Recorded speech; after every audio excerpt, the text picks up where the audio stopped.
more now from Benjamin Neuman, who joins us from Texas. He's a professor and chair of biological sciences at Texas A&M University. Thanks so much for speaking to us. You are obviously in the United States, so let's start with what's happening there. President Trump has taken a somewhat, controversial position in downplaying the coronavirus.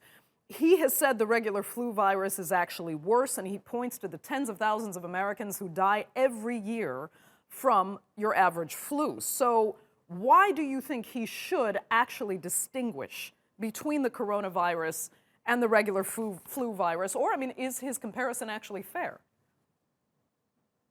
Yeah, so this is a good point, and it's something that I've seen in news media and even been asked about from other scientists. The flu virus does kill more people annually than I hope this coronavirus will ever kill.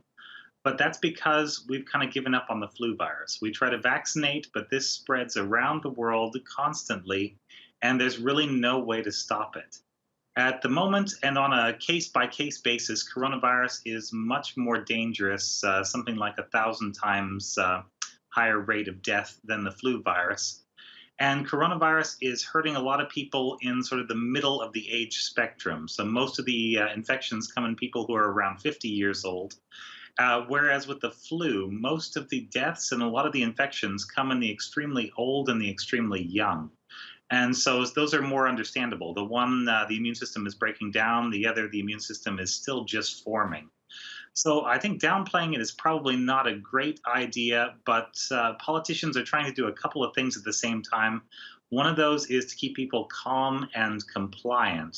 And so that may be the end game here, although I am not privy to what they're thinking and why they're doing these actions. Okay. Tell us then, if dramatic measures hadn't been taken, the quarantines, the canceled flights, canceling large major events, where do you think coronavirus would be now?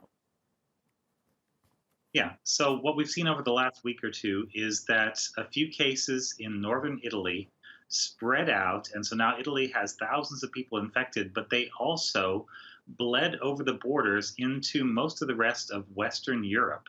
So most of those countries had the virus pretty well under control until tourists started coming back from northern Italy and bringing the virus with them.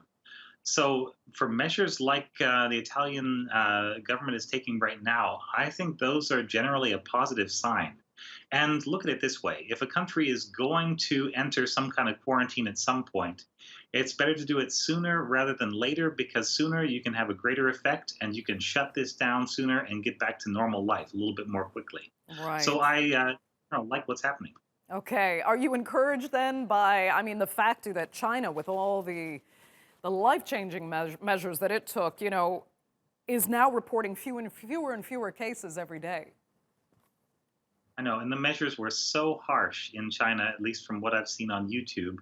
But yeah, every day they've been under 50 new cases for the last 2 days. I haven't seen today's stats yet, but it really looks like a positive situation over there.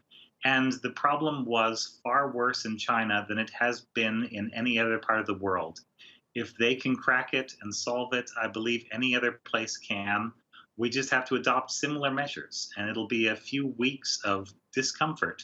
But the trade off is that we can potentially get rid of this virus forever. It should be just a one time thing, and we should be able to say goodbye to the coronavirus in a couple months if everybody got together and is able to contain it right now. Also, in that couple months, let me ask you this. I don't want to sound hyper optimistic, but we're also going to see spring turn to summer in most of the northern hemisphere. Temperatures are already getting warmer and warmer. Is that a benefit? Can the virus survive really the summer temperatures that are coming? There's two ways to look at it. This virus doesn't survive very well outside of a human body, and the weather inside a human body is always 37 degrees and sunny, so essentially that doesn't really matter. The other side, though, people have been trying to answer this question for the flu. Like, why is there a flu season? Why does it move around the world when the weather is cold? And despite a lot of effort, there is still no convincing explanation for why flu has a particular seasonality.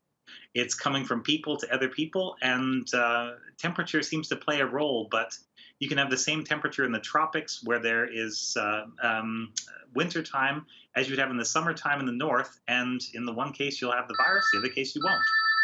Okay, Benjamin Neuman, thank you so much for joining us there. We appreciate it. We'll let you get your phone call. Thanks a lot for there from Texas A&M University.